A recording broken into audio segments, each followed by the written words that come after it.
So, a history of Islamic psychology. On the right here, you have an image of Islamic authors, and these start from the 7th century. So you can see the writings in psychology from Islamic scholars is very old. And then on the right, you have Western authors, and these are usually around the 19th century, 20th century. It's a comparison of Islamic concepts and modern psychology. And you'll find that every field of Islamic psychology, if you go through the Sunnah and the Quran and different hadith, you'll find something that relates to it. So we're not going to go through every one of these, but for example, dream interpretation in Islam, tafsir al-ahlam, is very similar to psychoanalysis that Freud and Jung did.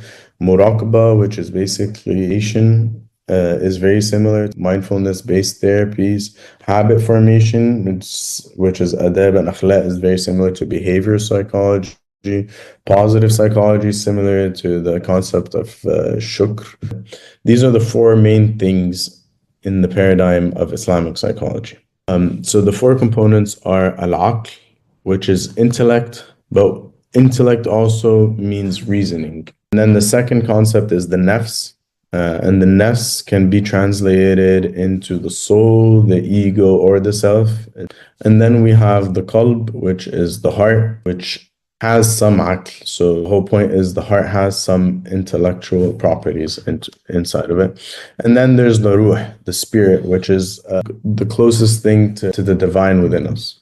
So tahdhib al-akhlaq, which is the refinement of character, or it can also be translated into the cultivation of ethics, is a way that implies training the self, the nafs, to overcome negative traits such as anger, greed, envy, and arrogance. Another concept is tawakkul, so trust in Allah.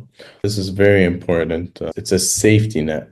I would like to call it a psychological safety net for the experience of Muslims, especially Muslim patients and Muslim clients. This would really help bringing this concept, making sure they have firm resolve of what it is and understanding.